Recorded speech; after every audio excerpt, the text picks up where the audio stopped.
반갑습니다, 여러분. 수요 찬양 예배에 오신 것을 환영합니다. 주님의 은혜 가운데 하루를 보냈습니다. 또 이렇게 저녁 때 하나님 앞에 나와서 평안하게 주님 앞에 예배 드릴 수 있는 것이 참 감사한 일인 것 같습니다. 이 시간에 주님 앞에 먼저 기도하면서 하나님께 더 나아가기 원합니다. 더 주님 앞에 드려지기 원합니다 하고 함께 기도하도록 하겠습니다. 다 같이 기도하겠습니다. 아버지 하나님, 그렇습니다. 하루를 지켜주시고 주님의 은혜 가운데 거하게 하시고 또 이렇게 아름다운 하루를 주님 앞에 드리며 이 저녁을 주님 앞에 나가게 하시니 감사합니다. 이 드려지는 예배 가운데 하나님 함께하여 주시옵시고 저희들 가운데 함께하여 주시옵소서. 그래서 하나님, 저희들이 드려지는 이 예배가 하나님 온전히 드려지는 그런 예배 될 수 있도록 주님 인도하여 주시옵시고 내 안에 있는 모든 것들을 다 내려놓고 온전히 주님이 되시는 그런 귀한 삶이 될 수 있도록 하나님께서 신이 인도하시고 부어주시길 간절히 바라옵고합니다. 주님 앞에 맡깁니다. 주님 인도하여 주시옵시고 이 예배 또한 주님께서 주장하여 주시옵소서. 주님께 맡기고 주님께 온전히 의뢰합니다. 주님 도와주시옵시고 인도하여 주시옵소서. 우리 주 예수 그리스도의 이름으로 기도드립니다.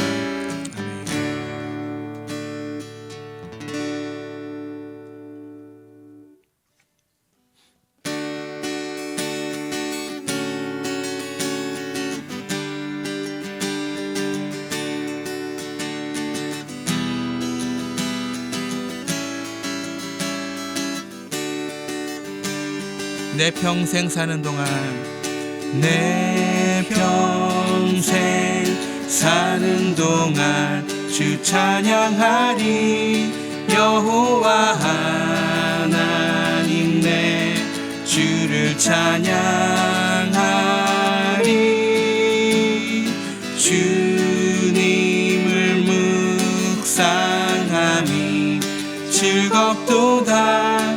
내 영혼 주 안에서 참 기쁘리. 내 영혼아 주님을 송축하라. 내 영혼아 주님을 찬양하라. 내 영혼아 주님을 송축하라. 내 영혼아 주님을 찬양하라. 다시 한번 내 평생 사는 동안 내 평생 사는 동안 주 찬양하리. 여호와 하나님 내 주를 찬양하리.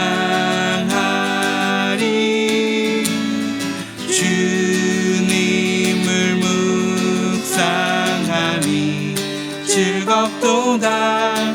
내 영혼 주 안에서 참 기쁘리. 내 영혼아 주님을 송축하라. 내 영혼아 주님을 찬양하라. 내 영혼아 주님을 송축하라. 내 영혼아 주님을 찬양하라. 내 영혼아 주님을, 내 영혼아 주님을 송축하라. 내 영혼아 주님을 찬양하라. 내 영혼아 주님을 송축하라. 내 영혼아 주님을 찬양하라.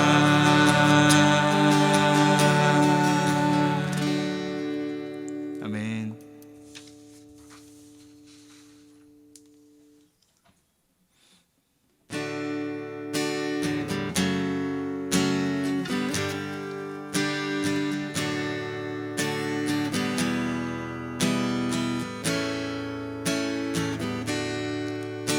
그는 나의 주 아버지, 그는 나의 주 아버지, 내 영혼을 불밭에 누이시고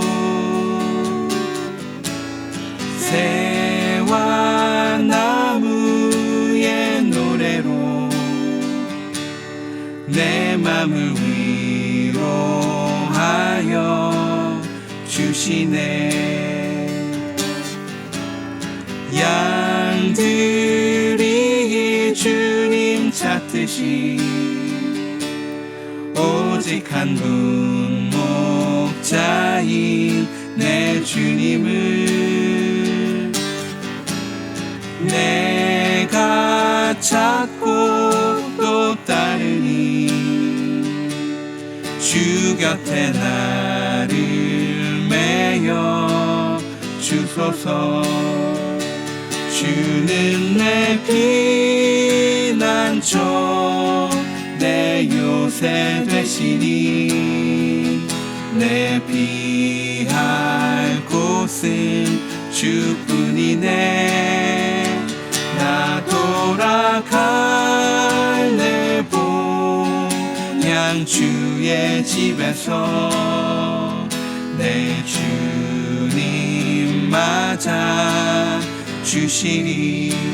그는 나의 주 아버지, 그는 나의 주 아버지, 내 영혼을 불밭에 누이시고 새와 나무의 노래로 내 맘을 위로하여 주시네. 양들이 주인 찾듯이, 양들이 주인 찾듯이 오직 한 분 목자인 내 주님을 내가 찾고 또 따르니 주 곁에 나를 메어 주소서. 주는 내 피난처 내 요새 되시니 내 피할 곳은 주뿐이네.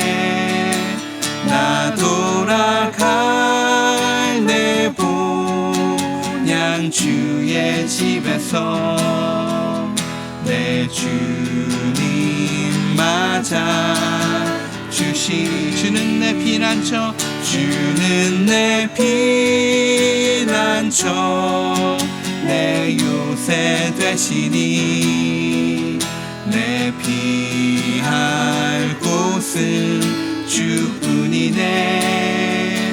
나 돌아갈래 본향 주의 집에서 내 주님 맞아 주시리. 주는 내 피난처, 주는 내 피난처 내 요새 되시니 내 피할 곳은 주뿐이네. 나 돌아갈래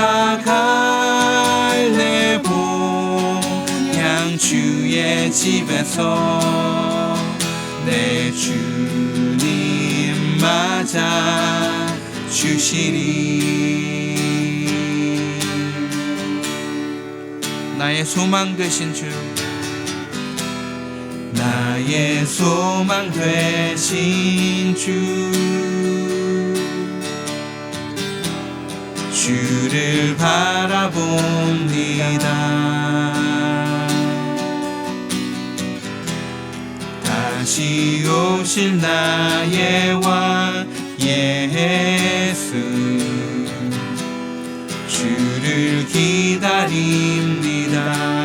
밤이나 낮이나 밤이나 낮이나 어제나 오늘도 영원히 주만 찬양해.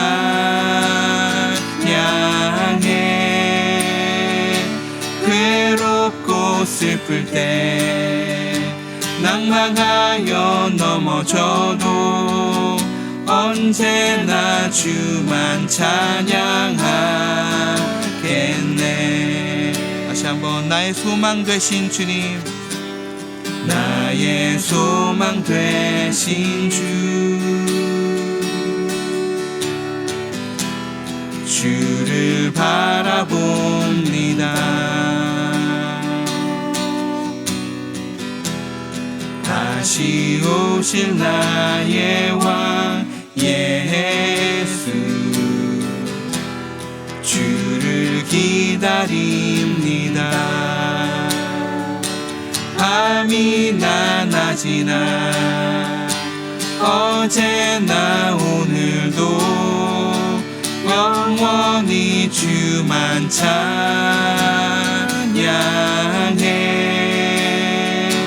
괴롭고 슬플 때 낭망하여 넘어져도 언제나 주만 찬양하겠네. 밤이나 낮이나 밤이나 낮이나 어제나 오늘도 영원히 주만 찬양해.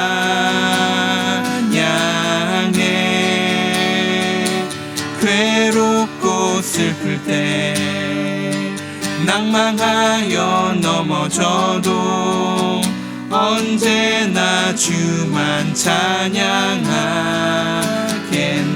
밤이나 낮이나 밤이나 낮이나 어제나 오늘도 영원히 주만 찬양해.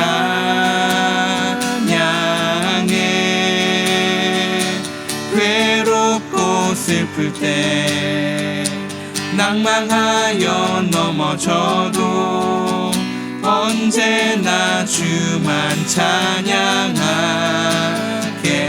밤이나 낮이나 밤이나 낮이나 어제나 오늘도 영원히 주만 찬양해.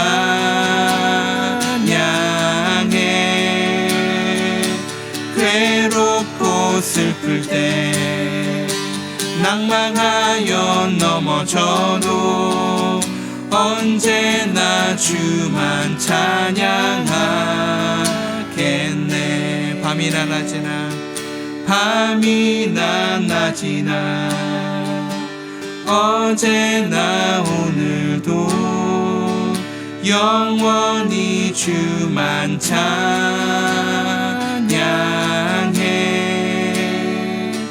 괴롭고 슬플 때 낭망하여 넘어져도 언제나 주만 찬양하겠네.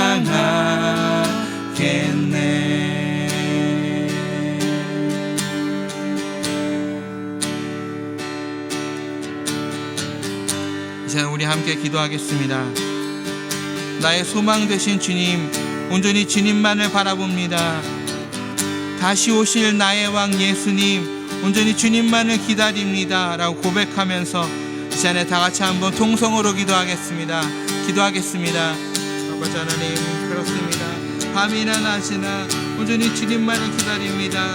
온전히 주님 오실 그날을 기다리며 온전히 주님 행하시는 그 일들을 기다립니다. 온전히 주님 저희들과 함께하여 주시옵소서.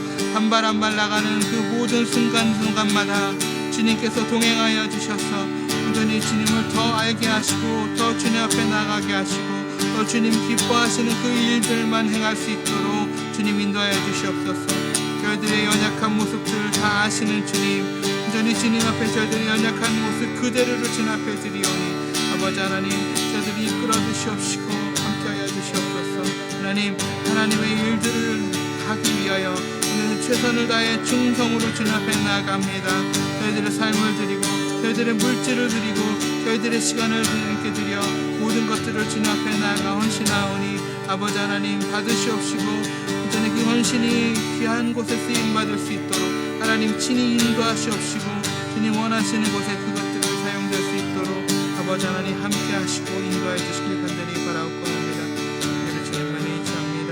오늘 주님만 바라봅니다. 주님 함께 하시옵소서. 주님 인도하여 주시옵소서. 주님 인도하여 주시옵소서.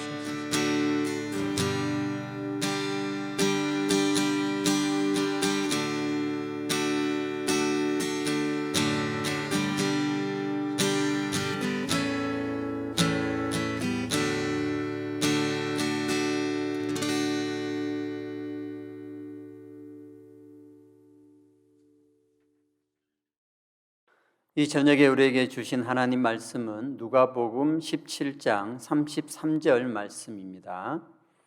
화면에 나와 있는 말씀을 우리가 다 함께 소리내서 합독하겠습니다. 무릇 자기 목숨을 보전하고자 하는 자는 잃을 것이요 잃는 자는 살리리라. 아멘. 하나님을 믿는다고 하면서도 전혀 하나님을 믿지 못하는 사람이 있습니다.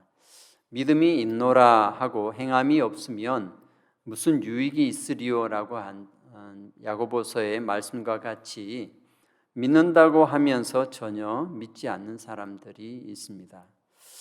믿는다고 하면서 믿지 않는다는 말 자체가 모순이 있습니다. 하지만 믿음에 대한 정의가 잘못되어 있으면 이 모순이 그대로 우리에게 나타나는 것이 현실입니다.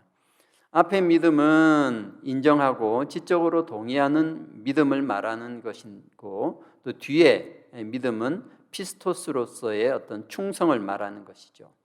그러니까 앞의 믿음은 세상적 종교에서 말하는 믿음이에요. 알고 마음으로 인정하고 받아들이는 그런 믿음. 그런 믿음이 있어도 뒤의 믿음, 그 충성의 믿음, 피스토스의 믿음, 이 믿음이 없는 것을 말하는 겁니다.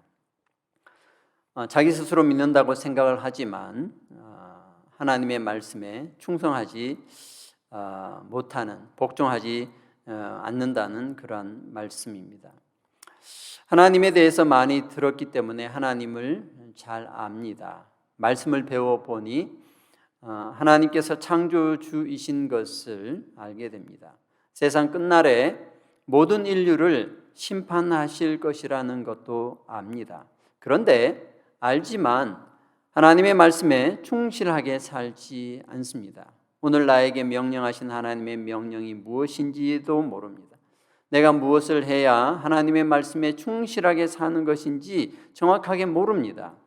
그러면서 하나님의 말씀은 지키기 너무 어렵고 또 우리는 연약하고 우리 육신은 너무나 나약하여서 그 말씀을 다 지키지 못해. 그러나 내 마음만은 하나님을 정말 잘 모시고 살아가고 있으니 하나님께서 나의 이 하지 못하는, 육신이 연약하여 하지 못하는 거 다 용서해 주실 거야. 내가 이렇게 죄 짓고 사는 거 다 용서해 주실 거야. 이렇게 생각을 합니다. 이런 생각으로 믿음 생활을 하는 사람이 바로 하나님을 믿는다고 하면서 믿지 않는 사람입니다. 그런데 이런 사람들은 자신이 믿지 않는다는 것을 모릅니다. 그게 참 안타깝기 그지 없습니다. 그런데 저 자신도 마찬가지죠. 남 걱정할 때가 아닙니다. 저 자신을 생각해 보았습니다. 나는 잘 믿고 있는가? 질문을 해보면 그렇지 못한 것 같습니다. 그래서 저는 매일 아침과 저녁에 두렵고 떨리는 마음으로 저를 돌아봅니다. 하루를 시작하면서 오늘의 삶을 통하여 믿는 사람으로 살아가기를 다짐합니다. 저는 제가 아침에 일어나면 가장 먼저 하는 것이 예수님은 나의 주인이십니다. 나의 왕이십니다를 먼저 고백합니다. 그리고 주인 되시고 왕 되시는 예수님 안에서 어떻게 살아갈 것인지를 또 다짐합니다. 저녁에 잠자리에 들기 전에 믿음의 삶을 살지 못했던 저의 하루를 돌아보면서 또 반성합니다. 그리고 잠들기 전에 예수님은 나의 주인이십니다. 왕이십니다를 또 한 번 반복합니다. 특히 지난번 제가 십자가의 원수라는 말씀으로 설교를 드렸는데 그 설교 후에 이 고민이 더 커졌습니다. 지난 2주 동안 저는 밤이고 낮이고 이 십자가의 원수에 대해서 생각하지 않은 때가 없었습니다. 십자가 원수의 특징이 제 안에서 어떻게 나타나는지 끊임없이 찾아보았습니다. 십자가 원수가 인간 내면 깊숙이 자리 잡고 있는 이 자아의 속성과 너무나 닮은 것을 깨닫고 지난 2주 동안 참으로 많은 분투가 제 안에서 일어났습니다. 말씀을 대면하면 할수록 제 안에 있는 이 자아가 정말 십자가의 원수의 특징을 가지고 십자가의 원수로 행하고 있게 된 것을 알게 되었습니다. 예전에 하루 종일 성경만 읽고 공부하던 때가 있었습니다. 하루 종일 성경만 읽고 있으니 이 죄 지을 시간이 없네. 이렇게 살면 하나님께서 참 기뻐하실 거야 라고 생각했습니다. 그러나 제가 살아계신 하나님을 깊이 만난 후에 깨달은 것은 하루 종일 성경만 읽는다고 해서 하나님께서 기뻐하시는 것이 아니라는 겁니다. 왜냐하면 그러한 삶에서도 여전히 자기중심적인 마음으로 성경을 읽고 있었으니 이것이 십자가의 원수로 행하는 모습뿐이었다는 것입니다. 왜 하루 종일 성경을 읽는데도 여전히 십자가의 원수로 행하는 것일까요? 그것은 바로 자기중심적 생각에서 벗어나지 못하였기 때문입니다.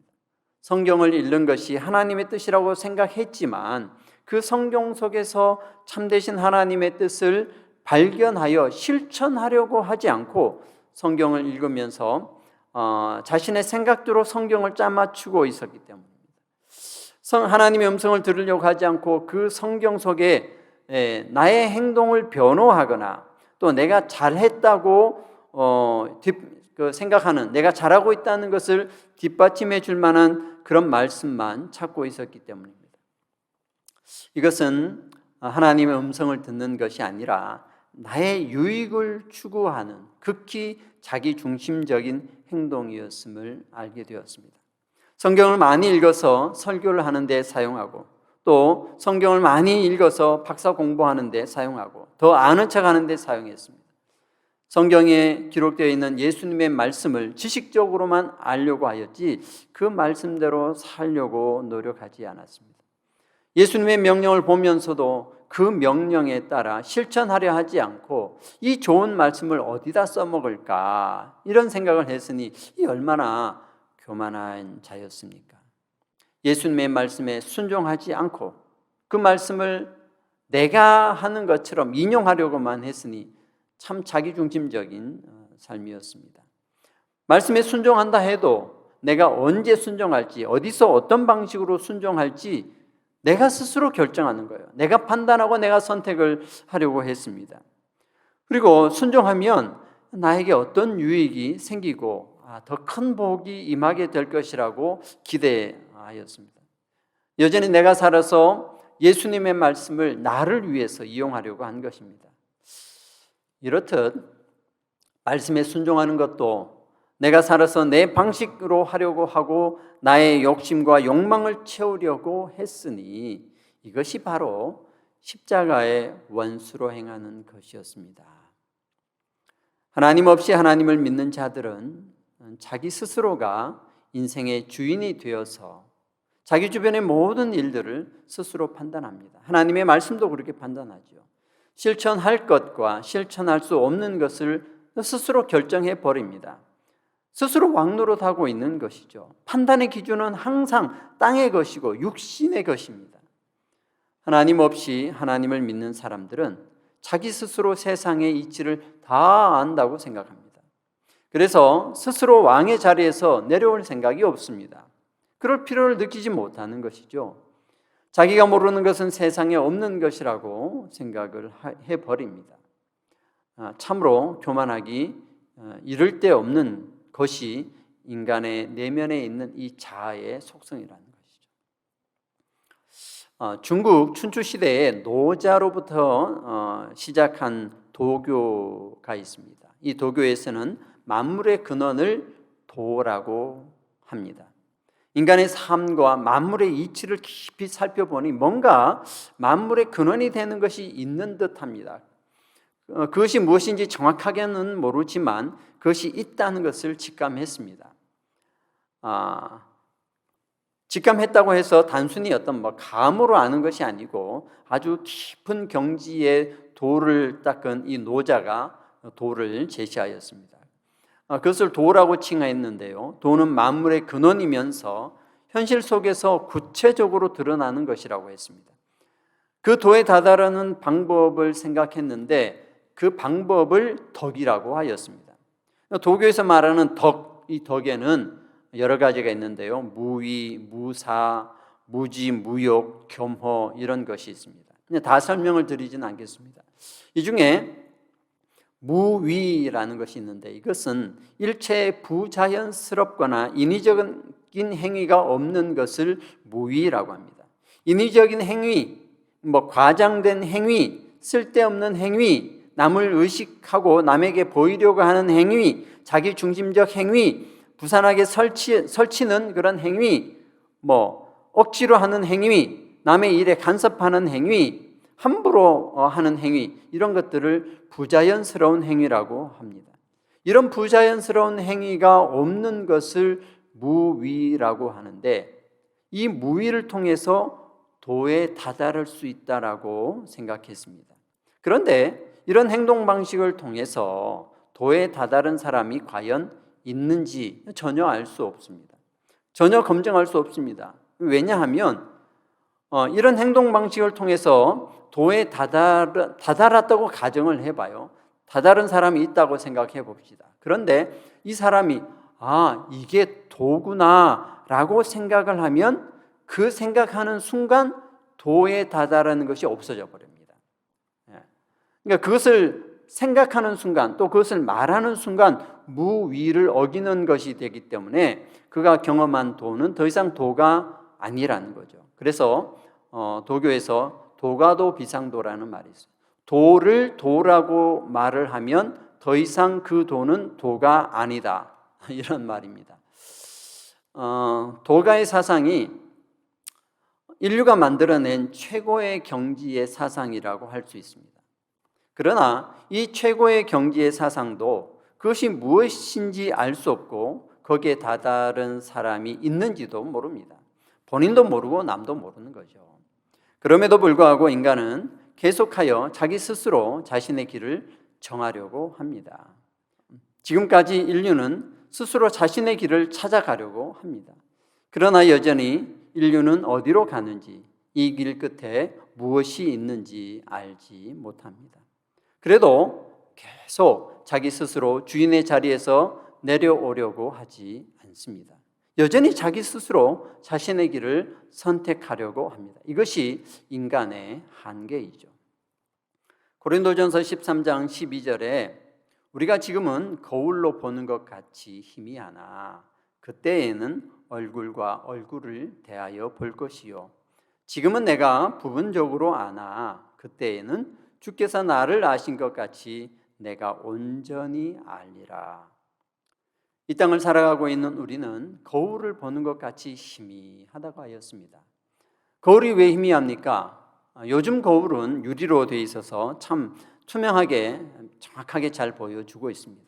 그러나 인류의 역사상 거의 4,000년 이상 동안 인류가 거울로 사용했던 것은 청동 거울입니다. 이 청동 거울은 보면은 희미하게 보이는 것이죠. 그래서 거울을 보는 것 같이 희미하게 본다는 거예요. 우리 인간의 생각으로는 명확한 길을 알 수 없습니다. 부분적으로만 알고 짐작만 할 수 있을 뿐입니다. 그러나 그때에는 주께서 나를 아신 것 같이 내가 온전히 알 것이라고 하였습니다. 그때가 되기 전까지 인류는 여전히 희미하게만 볼 뿐 명확한 것을 알 수 없는 상태에 있습니다. 우리 주님 다시 오실 때까지는 인간 스스로의 생각과 결정은 부족할 수밖에 없습니다. 그러니 우리의 주인 되시는 예수 그리스도의 말씀만 철저히 붙들고 가야 합니다. 믿음은 스스로 결정하는 것이 아니에요. 믿음은 내가 결정하는 것이 아니라 나의 주인 되시고 왕 되시는 하나님의 뜻에 철저하게 순종하고 복종하여 충성된 종으로 살아가고 있는 상태, 이것이 바로 믿음입니다. 종은 스스로 판단하여 주인의 말씀에 복종할 수 없습니다. 이건 불가능하죠. 인간의 판단은 자기 스스로가 어디로 가야 할지 알지 못하는 희미한 상태입니다. 이 희미한 판단력으로 천지의 창조주의 말씀을 스스로 결정하고 복종할 수 있겠습니까? 없습니다. 그래서 나는 갈 길 모르니 주여 인도하소서라는 마음으로 그 말씀을 들을 때마다 바로 순종하는 자세로 살아가야 그때만이, 그 순종하는 그 순간만이 믿음이 있는 상태가 되는 것입니다. 나를 죽이고 내가 하려고 하는 것을 죽이고 주인 되시는 예수님께 온전히 순종할 때에 믿음의 사람이 됩니다. 이렇게 해서라도 우리는 믿음의 사람이 되어야 합니다. 우리가 믿음의 사람인지 아닌지에 대한 평가는 하나님으로부터 받아야 하죠. 우리가 지금 믿고 있는지, 내가 충성하고 있는지 아닌지 하나님께서 평가해 주셔야 되죠. 왜 그렇습니까? 우리의 믿음의 목적이 거기에 있기 때문입니다. 우리가 하나님을 믿는 목적, 우리가 하나님의 말씀에 충성하는 목적은 무엇입니까? 그것은 오직 하나, 구원에 있습니다. 이것이 가장 중요합니다. 야고보서 2장 14절 말씀에 우리가 잘 알고 있는 말씀입니다. 내 형제들아, 만일 사람이 믿음이 있노라 하고 행함이 없으면 무슨 유익이 있으리요? 그 믿음이 능히 자기를 구원하겠느냐? 그 믿음이 능히 자기를 구원하겠느냐? 전혀 구원하지 못하는 쓸모없는 믿음도 있다는 거예요. 그럼 구원을 이루는 믿음은 무엇입니까? 빌립보서 3장 11절 말씀에 어떻게 해서든지 죽은 자 가운데서 부활에 이르려 하노니, 부활에 이르는 믿음, 믿음의 삶을 살아가는 궁극적 목적은 부활에 이르는 믿음이에요. 어떻게 해서든지 죽은 자 가운데서 부활에 이르려 하는 것, 이것이 바로 우리 믿음의 목적입니다. 베드로전서 1장 9절 말씀에도 믿음의 결국 곧 영혼의 구원을 받음이라. 내가 가지고 있는 이 믿음은 반드시 영혼의 구원을 이루는 것이어야 합니다. 내가 가지고 있는 믿음은 나를 반드시 부활로 이끌어 주어야 합니다. 나를 부활로 이끌어 주는 믿음, 그 믿음은 어떤 믿음입니까? 오늘 본문 말씀에 보면 무릇 자기 목숨을 보전하고자 하는 자는 잃을 것이요 잃은 자는 살리리라. 예수님께서 말씀하셨습니다. 같은 말씀이 마태복음 10장 39절에도 있습니다. 자기 목숨을 얻는 자는 잃을 것이요 나를 위하여 자기 목숨을 잃는 자는 얻으리라고 하였습니다. 이 말씀은 예수님의 복음 중에서 가장 역설적인, 최대의 역설적인 말씀입니다. 자기 목숨을 보존하고자 하는 자는 잃을 것이요 잃는 자는 살리리라. 이 역설적인 말씀인데 그런데도 우리에게는 좀 친숙하게 들립니다. 왜냐하면 이순신 장군이 필생즉사라는 명언을 남겼기 때문에 좀 이해가 갑니다. 죽고자 하면 살고 살고자 하면 죽는다. 이 말을 이순신 장군이 남겼습니다. 그래서 저는 이순신 장군이 어떻게 예수님의 이 말씀을 이렇게 할 수 있었을까 좀 생각해 보았습니다. 이것은 저의 개인적인 추측인데 아마도 이순신 장군은 당시 일본군과 전쟁을 하게 될 때 지피지기면 백전백승이라 이런 말이 있듯이 상대를 연구하기 위해서 일본군에 대한 아마 정보를 조사했던 것 같습니다. 당시에 일본에 들어와 있던 천주교에 대해서도 알게 되지 않았나, 그건 제가 개인적으로 추측해 봅니다. 어쨌든 예수님께서 하신 이 역설적인 말씀은 그 의미가 참으로 깊습니다. 여기에서 말씀하신 목숨이라는 것은 푸시켄이라고 합니다. 이 푸시켄은 영적인 생명과 대조되는 육신적인 생명을 의미합니다. 이거 육신의 생명이죠. 그런데 육신의 생명만 의미하는 것이 아니라 이것은 육체적인 욕구나 마음으로 해석되기도 합니다. 성경의 다른 부분에 보면 이 푸시켄을 육체적인 욕구, 마음으로 번역하였습니다. 그러니까 자기 목숨을 보존한다는 것은 자기 자아의 육체적인 욕구를 보존한다는 뜻이에요. 자아가 살아나서 그 자아가 요구하는 대로 이 육체적인 욕구를 가지고 살아가면 이런 뜻이에요. 그러면은 반드시 죽는다는 거예요. 마지막 날에 반드시 죽는다는 뜻입니다. 그러나 나를 위하여 자기 목숨을 잃는 자는, 이 뜻은 예수님을 위하여 내 안에 있는 내 자아의 육체적인 욕구를 죽이면 이란 뜻이죠. 내 안에 있는 나 스스로를 위하는 이 자아의 욕구를 죽이면, 예수님의 말씀을 살리고 나를 죽이면 반드시 살리리라. 마지막 날 심판날에 반드시 그를 살리겠다고 하시는 말씀인 거죠. 주를 위하여 자아를 죽이는 자는 생명을 얻을 것이다. 언제 얻습니까? 마지막 날 심판 때에, 그때 영원한 생명을, 부활의 몸을 입게 된다는 거예요. 이것을 그냥 육신의 생명으로 생각하면은 이게 해답이 없습니다. 이순신 장군이 어떻게 됐습니까? 전쟁에서 죽었잖아요. 죽고자 하는 자는 산다고 했는데 이순신 장군이 죽었어요. 앞뒤가 맞지 않잖아요. 예수님께서도 그렇게 말씀하셨습니다. 내 육신의 생명을 버리면 육신의 생명을 얻는다, 이것이 아니에요. 내 자아를, 육체의 욕구를 버리면, 예수님을 위하여 이 육체의 욕구를 버리면 마지막 날 영원한 생명을 얻게 된다는 것이고, 이 육체의 욕구를 살리고 그 욕구대로 살아가면 반드시 심판날에 멸망한다는 그 말씀이라는 거죠. 내가 영원히 주와 함께 살기 위해서는 오늘 이 땅에서 내 자아를 죽여야 합니다. 나를 죽이는 목적이 뭡니까? 영원한 생명을 얻기 위한 거예요. 이것이 바로 궁극적 목적입니다. 나를 죽여야 구원을 얻을 수 있습니다. 내 자아를 죽여야 온전히 예수 그리스도를 주인으로, 왕으로 모실 수 있습니다. 이 믿음이 나를 영원한 생명으로, 구원으로 인도할 수 있게 됩니다. 내 안에 있는 내가 살면 반드시 죽습니다. 구원받지 못해요. 그러면 현재 내가 가지고 있는 이 믿음이 구원을 얻을 수 있는지 얻을 수 없는지 테스트 해봐야 됩니다. 이거 검증해 보아야 되죠. 고린도후서 13장 5절 말씀에 너희는 믿음 안에 있는가 너희 자신을 시험하고 너희 자신을 확증하라. 예수 그리스도께서 너희 안에 계신 줄을 너희가 스스로 알지 못하느냐? 그렇지 않으면 너희는 버림받은 자니라. 내가 마지막 날에 구원을 받을 수 있을 것인지 받을 수 없을 것인지 너희 자신을 시험하고 확증하라. 너희가 믿음 안에 있는지 믿음 밖에 있는지 시험하고 확증하라. 이렇게 말씀하셨습니다. 테스트해 보라는 거예요. 내 믿음을 지금 테스트해 보라는 거예요. 구원받기 위한 심판대 위에 있을 때에 나는 거기서 구원을 받을 것인지 탈락할 것인지 지금 테스트해 보라는 거예요. 어떻게 테스트할 수 있습니까? 테스트하는 방법은 간단합니다.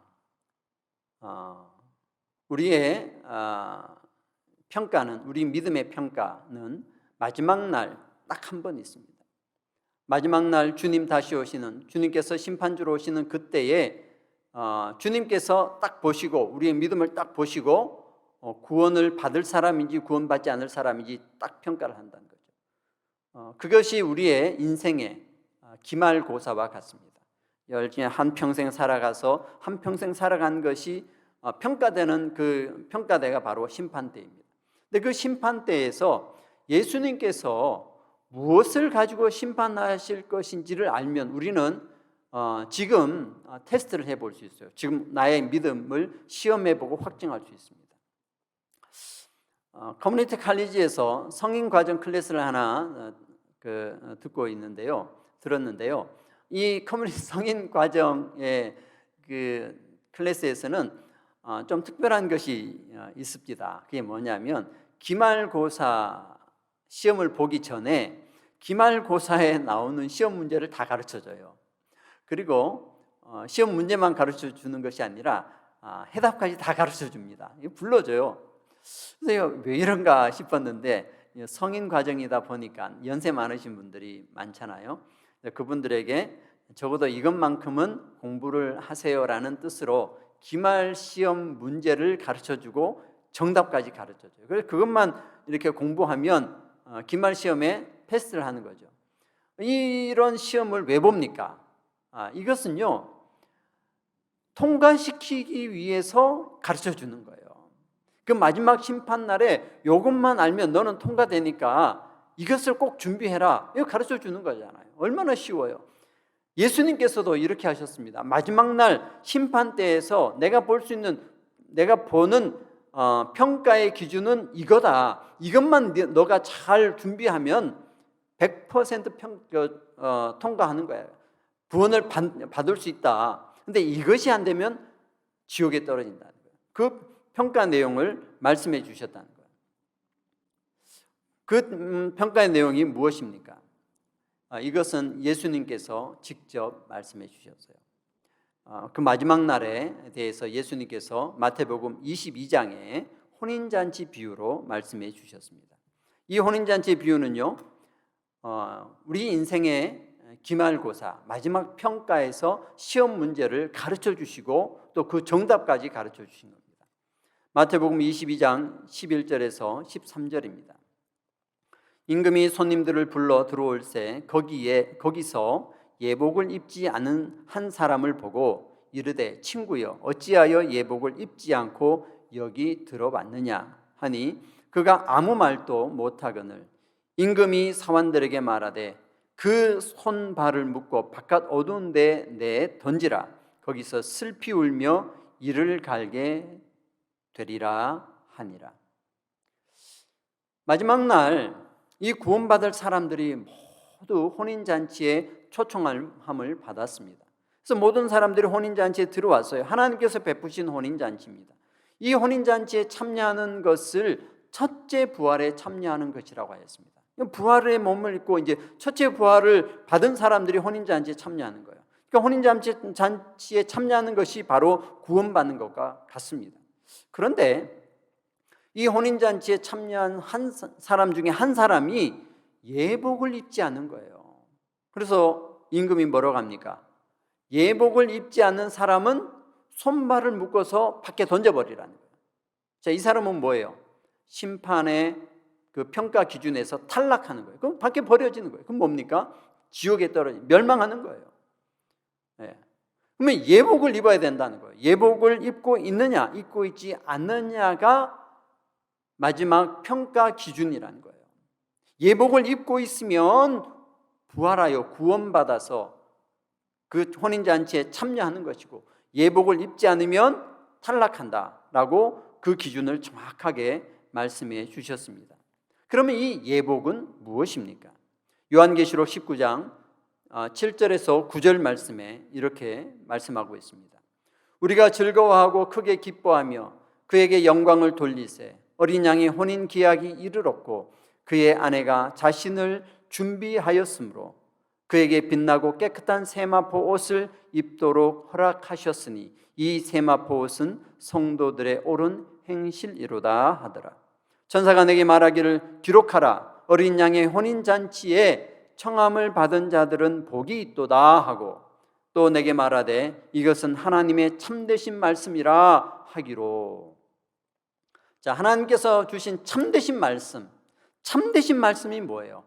혼인잔치, 어린 양의 혼인잔치에 참여하는 자들이 복되다. 이것이 참되신 말씀이에요. 그러니까 그 혼인잔치에 참여하는 자들은 구원을 받은 자들이에요. 복된 자들이에요.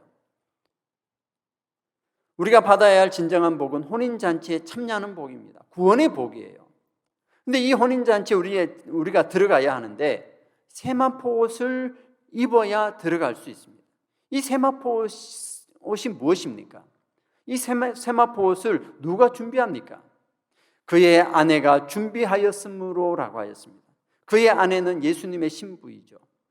신부는 누구입니까? 신부는 성도입니다. 믿는 사람들입니다. 예수님을 신랑으로 기다리는 성도들이 예수님의 신부, 아내이죠. 그들이 무엇을 준비해야 합니까? 예복을 준비해야 합니다. 그런데 이 예복을 어떻게 준비합니까? 요한계시록 19장 7절 후반절부터 보면 그의 아내가 자신을 준비하였으므로 그에게 빛나고 깨끗한 세마포 옷을 입도록 허락하셨으니 이 세마포 옷은 성도들의 옳은 행실이로다 하더라. 세마포 옷은 성도들의 옳은 행실이라 하였습니다. 성도들의 옳은 행실이 세마포 예복이 됩니다. 이것을 준비하지 않으면 혼인잔치에 청함을 받았다 하더라도 택함을 받지 못합니다. 옳은 행실이에요. 이건 착한 행실이 아닙니다. 착한 행실은 인간의 도덕적으로 윤리적으로 착한 행실이지만 옳은 행실은 뭐예요? 옳은 행실은요, 관계 속에서 나옵니다. 예수님과 나와의 관계 속에서 그 관계에 맞는 행동이 옳은 행실이에요. 하나님과 우리와의 관계 속에서 그 관계의 올바른 행위, 이것이 옳은 행실입니다. 예수님과 나의 관계가 주인과 종의 관계라면 그 관계에 맞는 행동을 할 때 그것이 옳은 행실이에요. 왕과 백성의 관계일 때 백성은 왕의 명령에 순종하고 목숨 바쳐 충성하는 것, 이것이 옳은 행실이에요. 성도는 하나님과 어떤 관계입니까? 그 관계를 먼저 잘 정립해야 됩니다. 하나님과 나의 관계, 예수님과 나의 관계를 잘 정립하는 것, 이거 회개입니다. 회개. 하나님을 나의 주인이요 나의 왕으로 모시는 거 회개잖아요. 그 관계에 합당한 행실, 옳은 행실이에요. 회개에 합당한 일을 하라. 세례 요한께서 말씀하셨죠. 회개에 합당한 열매를 맺으라. 사도 바울 말씀하셨습니다. 보세요. 이게 다 통하는 말씀이에요.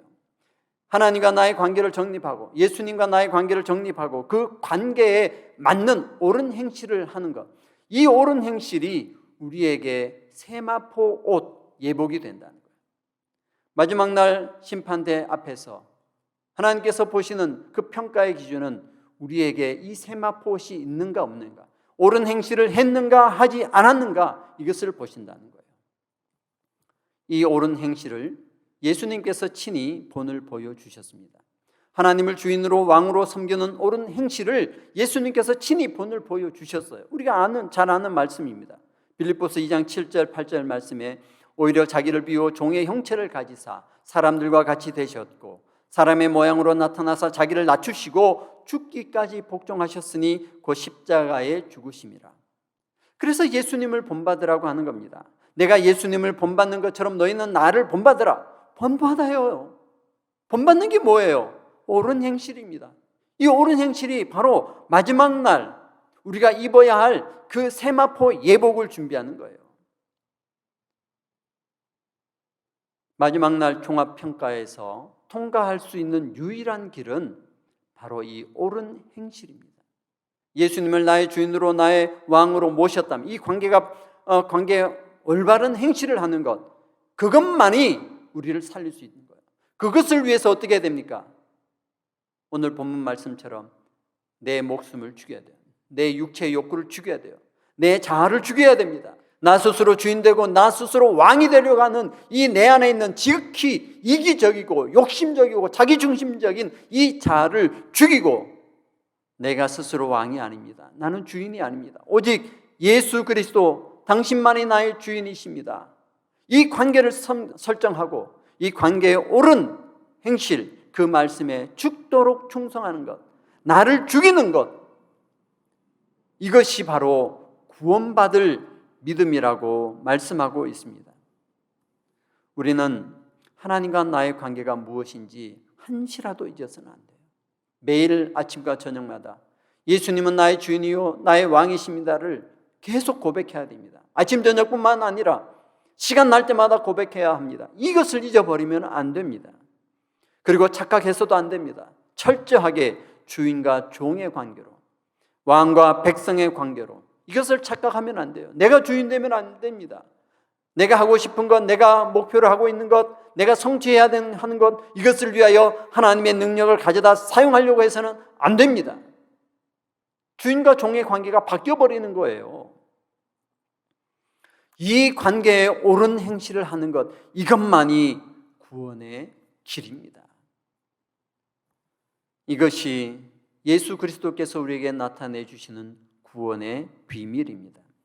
이 비밀을 잠시라도 잊지 마시고 반드시 믿음의 결국 곧 영혼의 구원을 받으시는 저와 여러분 되시기를 주의 이름으로 축원합니다. 기도하겠습니다. 살아계신 하나님 아버지, 오늘 이 저녁에 주의 말씀을 통하여 우리가 마지막 날 평가를 받는 그때에 주님께서 우리를 평가하시는 그 유일한 항목을 함께 나누었습니다. 이것은 마치 기말고사의 시험 문제와 정답을 보여주시는 것과 같이 우리의 시험을, 우리가 어떤 믿음에 있는지 이것을 시험하고 확증하라는 이 말씀에 따라서 이 마지막 날 있을 평가를 함께 보았습니다. 하나님, 우리가 정말 하나님과의 관계 속에서 그 관계의 옳은 행실, 올바른 행실, 나를 죽이고 오직 하나님의 말씀에 충성하고 철저하게 복종하며 살아가는 이 행실만이 우리를 구원할 수 있는 유일한 길임을 알게 되었습니다. 하나님을 바로 섬기고 바로 따르며 우리에게 본을 보여주신 예수 그리스도의 그 십자가의 본을 따라서 살아가는 우리가 되길 원합니다. 사도 바울의 고백과 같이 내가 그리스도와 함께 십자가에 못 박혔다는 그런 고백이 우리의 한 사람 한 사람 삶 속에서도 그대로 드러날 수 있도록 내 자아를 죽이고 내가 예수 그리스도를 주인으로 왕으로 모셨다는 이 십자가에 못 박힘을 고백할 수 있는 믿음의 사람이 되기를 원합니다. 이러한 삶을 살아갈 수 있도록 성령 하나님 저희를 인도하여 주시옵소서. 우리의 모든 삶을 통하여 오직 하나님께만 영광 올리고 오직 하나님만 주인이요 왕으로 섬길 수 있는 믿음의 삶을 살아가겠습니다. 주여 붙들어 주시옵소서. 예수님 거룩하신 이름으로 간절히 기도하옵나이다. 아멘. 우리 함께 찬송가 내가 그리스도와 함께 찬송 3번 찬송 반복하겠습니다.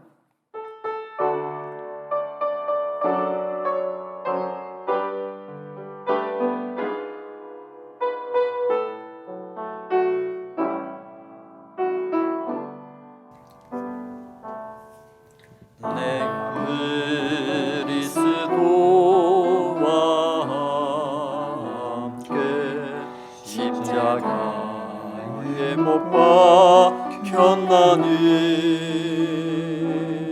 그런즉 이제 내가 산 것 아니요 오직 내 안에 예수께서 사신 것이라. 이제 내가 육체가 온데 사는 것은 나를 사랑하사 자기로 버리신 예수 위에 산 것이라. 내가 그리스도와 내가 그리스도와 함께 십자가에 못 박혔나니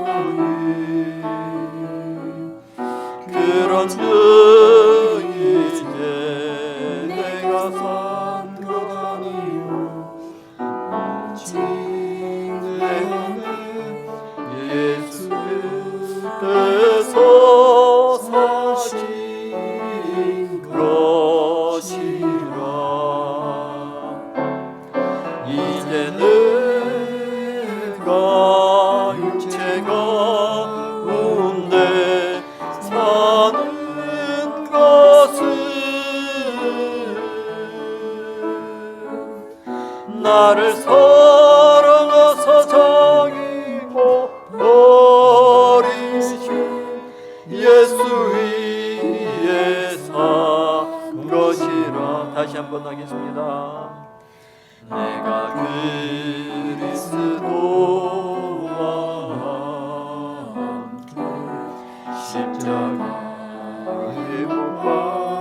지켰나니 그런 적이 이제 내가 산 것 아니요 오직 내 안에 예수께서 사신 것이라 이제 내가 육체 가운데 사는 것은 나를 사랑하사 자기로 버리신 예수 위에 산 것이라.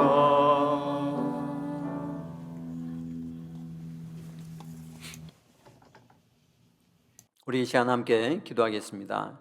기도하실 때에 주의 말씀과 같이 나를 죽이는 내 안에 있는 나의 육체적인 욕구를 요구하고 항상 나 중심적으로 살아가려고 하는 이 자아를 죽이는, 나 스스로 주인 되고 왕이 되고 싶어하는 이 나를 죽임으로 인하여 예수 그리스도만 온전한 주인 되시고 왕 되심을 선포하고 그 왕으로서의 옳은 관계를 맺으며 그 관계의 옳은 행실을 통하여 살아가겠습니다. 내가 그렇게 살아가겠습니다. 내 안에서 나타나는 나의 소욕과 내 중심적인 생각을 그때그때마다 내가 억누르고 너는 주인이 아님을 선포하고 예수 그리스도만 주인임을 선포하는 삶을 살겠습니다.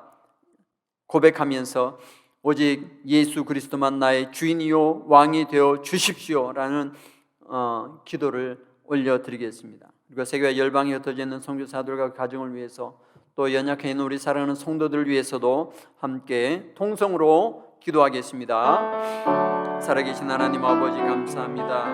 하나님께서 우리를 불러주시고 이 죄 가운데 있으며 사형 선고받아서 죽을 수밖에 없는 영혼들이오나 하나님 주님께서 크신 사랑을 베풀어 주셔서 친히 이 땅에 내려와 육신이 되어 종의 형체를 가지시고 십자가에 죽기까지 하나님의 말씀에 복종하는 것이 무엇임을 보여주심으로 인하여 이렇게 죽을 수밖에 없는 영혼들 다시 살려주시려고 이 땅에 오셨습니다. 십자가에 못 박혀 돌아가심으로 흘리신 그 보혈의 피로 우리의 죄를 용서하여 주시고 우리로 하여금 하나님의 뜻에 합당하게 옳은 행실을 하며 살아갈 수 있도록 친히 본을 보여주셨습니다. 하나님 참으로 내 안에 있는 나의 자아, 나 스스로 주인되고 왕노릇 하려고 하는 이 자아를 온전히 꺾어버리고 죽여버리고 온전히 다시 살아나지 못하게 하며 순간순간 스스로 주인되고 왕이 되고 싶어하는 이 욕심들을 눌러버리고 오직 예수 그리스도를 주인이요 왕으로 섬기며 주의 말씀에 철저히 순종하며 복종하는 삶을 살겠습니다.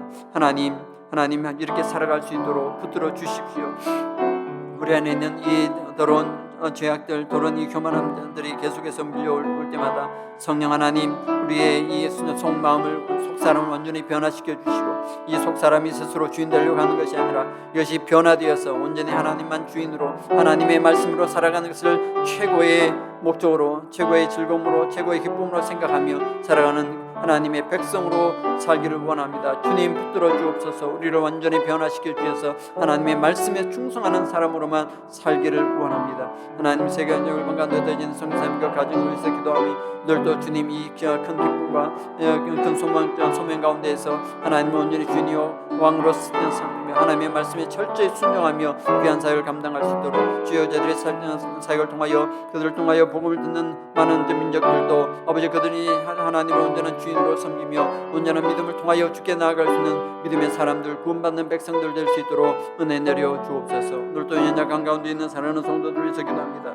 주님 저들의 약함을 또 돌아보아 주시고 연약한 가운데 허덕여 있는 그 가운데 있습니다. 주님 힘을 다하여 주시고 새롭게 건강케 해주셔서 주여 저들의 건강함을 통하여 스스로 주인되고 왕이 되는 것이 아니라 그 건강을 통하여 하나님을 왕으로 하나님을 높여드리며 주의 뜻대로 살아가는 믿음의 사람이 되도록 주님 은혜 내려 주시옵소서. 감사합니다. 이 저녁에 저들과 함께하여 주심을 감사드리며 우리 주 예수님 거룩하신 이름으로 간절히 기도하옵나이다.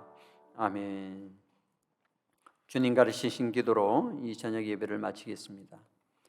하늘에 계신 우리 아버지여, 이름이 거룩히 여김을 받으시오며 나라가 임하옵시며 뜻이 하늘에서 이룬 것 같이 땅에서도 이루어지이다. 오늘날 우리에게 일용할 양식을 주옵시고 우리가 우리에게 죄 지은 자를 사하여 준 것 같이 우리의 죄를 사하여 주옵시고 우리를 시험에 들게 하지 마옵시고 다만 악에서 구하옵소서.